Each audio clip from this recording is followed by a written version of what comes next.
ಮಾನವೀಯ ಸ್ನೇಹಿತರ ಒಕ್ಕೂಟ ಕೊಡಗು ಜಿಲ್ಲಾ ವಾರ್ತೆ ಓದುತ್ತಿರುವವರು ಕೆಎಸ್ ಅನಿಲ್ಕುಮಾರ್ ಸುಂಟಿಕೊಪ್ಪ. ಮುಖ್ಯಮಂತ್ರಿ ಸಿದ್ದರಾಮಯ್ಯ ನೇತೃತ್ವದ ಸರ್ಕಾರ ಕಳೆದ 3 ವರ್ಷದಲ್ಲಿ ಕೊಡಗು ಜಿಲ್ಲೆಗೆ ಹೆಚ್ಚಿನ ಪ್ರಾಧಾನ್ಯತೆ ನೀಡಿದೆ ಎಂದು ಮುಖ್ಯಮಂತ್ರಿಗಳ ಕಾನೂನು ಸಲಹೆಗಾರರು ಹಾಗೂ ಶಾಸಕ ಎಎಸ್ ಪೊನ್ನಣ್ಣ ತಿಳಿಸಿದ್ದಾರೆ. ನಗರದ ಸುದರ್ಶನ ಅತಿಥಿ ಗೃಹದಲ್ಲಿ ಮಾತನಾಡಿದ ಅವರು, ಬಹು ವರ್ಷಗಳಿಂದ ಆದಿವಾಸಿ ಜನರ ಅಭಿವೃದ್ಧಿಗಾಗಿ ಕೇಳಿಬರುತ್ತಿದ್ದ ಆದಿವಾಸಿಗಳ ಅಭಿವೃದ್ಧಿ ನಿಗಮ ಬಜೆಟ್ನಲ್ಲಿ ಪ್ರಕಟಿಸುವ ಮೂಲಕ ಸರ್ಕಾರ ಈ ಜನರ ಧ್ವನಿಗೆ ಸ್ಪಂದಿಸಿದೆ. ಹಾಗೆಯೇ ಕೊಡವ ಅಭಿವೃದ್ಧಿ ನಿಗಮ ಸ್ಥಾಪನೆಯನ್ನು ಘೋಷಿಸಲಾಗಿದ್ದು, ವಿ ಬಾಡಗ ಗ್ರಾಮದ 11 ಎಕರೆ ಪ್ರದೇಶದಲ್ಲಿ ಕ್ರೀಡಾ ತರಬೇತಿ ಕೇಂದ್ರವನ್ನು ಕೂಡ ಆರಂಭವಾಗಲಿದೆ ಎಂದು ತಿಳಿಸಿದರು. ವಿರೋಧ ಪಕ್ಷದ ಟೀಕೆ ಟಿಪ್ಪಣಿಗಳನ್ನು ಸಕಾರಾತ್ಮಕವಾಗಿ ಸ್ವೀಕರಿಸಲು ಮನೋಬಲ ಆಡಳಿತ ಪಕ್ಷದ ಶಾಸಕರಿಗೆ ಇರಬೇಕು ಎಂದು ಕೊಡಗು ಜಿಲ್ಲಾ ಬಿಜೆಪಿ ಪ್ರಧಾನ ಕಾರ್ಯದರ್ಶಿ ನೆಲ್ಲಿರ ಚಾಲನ್ ಹೇಳಿದ್ದಾರೆ. ಸುದ್ದಿಗೋಷ್ಠಿಯಲ್ಲಿ ಮಾತನಾಡಿದ ಅವರು, ಶಾಸಕರು ವಿರೋಧ ಪಕ್ಷ ಬಿಜೆಪಿ ಪ್ರತಿಭಟನೆ ನಡೆಸಬಾರದು ಎಂಬ ಧೋರಣೆಯನ್ನು ಅಭಿಪ್ರಾಯ ಹಂಚಿಕೊಂಡ ಶಾಸಕರ ನಿಲುವನ್ನು ಖಂಡಿಸಿ, ವಿರೋಧ ಪಕ್ಷ ತನ್ನ ನಿಲುವನ್ನು ವ್ಯಕ್ತಪಡಿಸಬಾರದು ಎಂಬ ಮನೋಭಾವವನ್ನು ಶಾಸಕರು ಹೊಂದಿರುವುದು ಆರೋಗ್ಯಕರ ಬೆಳವಣಿಗೆ ಅಲ್ಲ ಎಂದು ಟೀಕಿಸಿದ್ದಾರೆ. ವ್ಯವಸ್ಥೆಯು ಜನಪರವಾದ ನಿಲುವುಗಳನ್ನು ಹೊಂದದೇ ಇದ್ದಾಗ ಅದರ ವಿರುದ್ಧ ಪ್ರತಿಭಟನೆ ಮಾಡುವುದು ಪ್ರತಿಯೊಬ್ಬರ ಹಕ್ಕಾಗಿದೆ ಎಂದು ತಿಳಿಸಿದ್ದಾರೆ. ಸೋಮವಾರಪೇಟೆ ಪಟ್ಟಣ ಪಂಚಾಯಿತಿ ಮಾರುಕಟ್ಟೆ ಹರಾಜಿನಲ್ಲಿ 4.96 ಲಕ್ಷ ಹೆಚ್ಚಿನ ಆದಾಯ.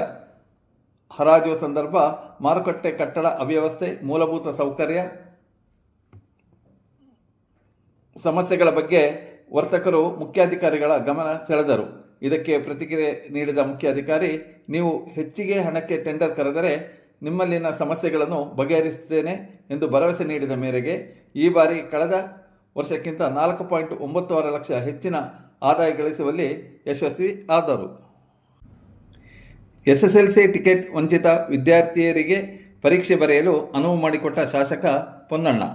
ಮಡಿಕೇರಿ ತಾಲೂಕಿನ ಬೆಟ್ಟಗೆರೆಯ ಉದಯ ಹೈಸ್ಕೂಲ್ನಲ್ಲಿ ವಿದ್ಯಾಭ್ಯಾಸ ಮಾಡಿದ 2 ವಿದ್ಯಾರ್ಥಿಗಳಿಗೆ SSLC ಪರೀಕ್ಷೆ ಬರೆಯಲು ಹಾಲ್ ಟಿಕೆಟ್ ನಿರಾಕರಿಸಲ್ಪಟ್ಟಿತ್ತು. ವಿಷಯ ರಾಜ್ಯ ಮಟ್ಟದಲ್ಲಿ ಚರ್ಚೆಗೆ ಗ್ರಾಸವಾಗಿತ್ತು. ಪೋಷಕರ ಹಾಗೂ ವಿದ್ಯಾರ್ಥಿಗಳ ತೀವ್ರ ಆತಂಕಕ್ಕೆ ಒಳಗಾಗಿದ್ದರು. ಉದಯ ಶಾಲೆಗೆ ಮಾನ್ಯತೆ ಇಲ್ಲದಿರುವುದರಿಂದ ಹಾಲ್ ಟಿಕೆಟ್ ನೀಡಲು ನಿರಾಕರಿಸಲಾಗಿತ್ತು. ಮಕ್ಕಳ ವಿದ್ಯಾಭ್ಯಾಸ ಭವಿಷ್ಯಕ್ಕೆ ತೊಡಕಾಗಬಾರದೆಂದು ವಿಷಯ ತಿಳಿದ ಶಾಸಕರು ಬೆಂಗಳೂರಿನ ಕಮಿಷನರ್ ಮಟ್ಟದಲ್ಲಿ ಮಾತನಾಡಿ ವಿದ್ಯಾರ್ಥಿಗಳಿಗೆ ಪರೀಕ್ಷೆ ಬರೆಯಲು ಅನುವು ಮಾಡಿಕೊಟ್ಟಿರುತ್ತಾರೆ. ವಿರಾಜಪೇಟೆಯಲ್ಲಿ ಪ್ರಥಮ ಬಾರಿಗೆ ಏಪ್ರಿಲ್ 2ರಂದು ಅದ್ದೂರಿ ಹನುಮ ಜಯಂತಿ ಮಹೋತ್ಸವವನ್ನು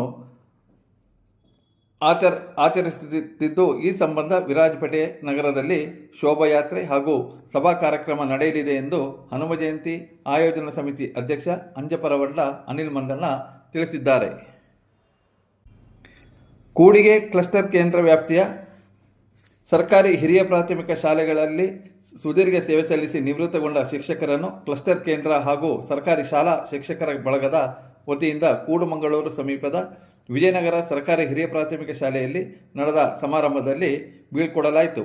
ನಿವೃತ್ತಿಗೊಂಡ 6 ಮಂದಿ ಶಿಕ್ಷಕರ ಸೇವೆಯನ್ನು ಸ್ಮರಿಸಿ ಅವರಿಗೆ ಸ್ಮರಣಿಕೆ ಶಾಲು ಹೊದಿಸಿ ಪರಿಸರ ಸ್ನೇಹಿ ಸೆಣಬಿನ ಕೈಚೀಲ ಹಾಗೂ ಬಹು ಉಪಯೋಗಿ ಕುಡಿಯುವ ನೀರಿನ ವಿಶಿಷ್ಟ ಬಾಟಲನ್ನು ನೀಡುವ ಮೂಲಕ ಅವರ ಸೇವೆಯನ್ನು ಸ್ಮರಿಸಲಾಯಿತು.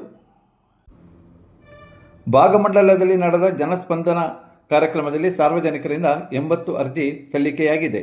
ವಿರಾಜಪೇಟೆ ಶಾಸಕರಾದ ಎಎಸ್ ಪೊನ್ನಣ್ಣನವರ ಅಧ್ಯಕ್ಷತೆಯಲ್ಲಿ ನಡೆದ ಜನಸ್ಪಂದನ ಸಭೆಯಲ್ಲಿ ಕಂದಾಯ ಇಲಾಖೆಗೆ, ಗ್ರಾಮೀಣ ಅಭಿವೃದ್ಧಿ ಇಲಾಖೆ, ಪಂಚಾಯತ್ ರಾಜ್ ಇಲಾಖೆ, ಆಹಾರ ಇಲಾಖೆಗೆ ಸೇರಿದಂತೆ ವಿವಿಧ ಇಲಾಖೆಗಳಿಗೆ ಸಂಬಂಧಪಟ್ಟಂತೆ 85 ಅರ್ಜಿ ಸಲ್ಲಿಕೆಯಾದವು. ಸ್ಥಳದಲ್ಲೇ ಅಧಿಕಾರಿಗಳನ್ನು ಕರೆದು ಅರ್ಜಿ ಪರಿಶೀಲಿಸಿ 1 ವಾರದ ಒಳಗೆ ಸಮಸ್ಯೆಯನ್ನು ಪರಿಹರಿಸುವಂತೆ ಸೂಚನೆ ನೀಡಿದರು. ಸುಂಟಿಕೊಪ್ಪ ಶ್ರೀ ಚಾಮುಂಡೇಶ್ವರಿ ಮತ್ತು ಶ್ರೀ ಮುತ್ತಪ್ಪ ದೇವಸ್ಥಾನದ 58ನೇ ವಾರ್ಷಿಕ ತೆರೆ ಮಹೋತ್ಸವಕ್ಕೆ ಚಾಲನೆ ನೀಡಲಾಯಿತು. ಇಂದು ಬೆಳಿಗ್ಗೆ ಸಮಿತಿ ಅಧ್ಯಕ್ಷರಾದ ಪಟ್ಟಮನೆ ಉದಯಕುಮಾರ್ ಅವರು ದೇವಾಲಯದ ಆವರಣದಲ್ಲಿರುವ ಧ್ವಜಸ್ತಂಭದಲ್ಲಿ ಧ್ವಜಾರೋಹಣವನ್ನು ನೆರವೇರಿಸಿ ಮಾರ್ಚ್ 23ರವರೆಗೆ 3 ದಿನಗಳ ಕಾಲ ನಡೆಯುವ ಪರಿವಾರ ದೇವರ ತೆರೆ ಮಹೋತ್ಸವಕ್ಕೆ ಚಾಲನೆ ನೀಡಿದರು. ಇಲ್ಲಿಗೆ ಇಂದಿನ ವಾರ್ತಾ ಸಂಚಿಕೆ ಮುಕ್ತಾಯವಾಯಿತು.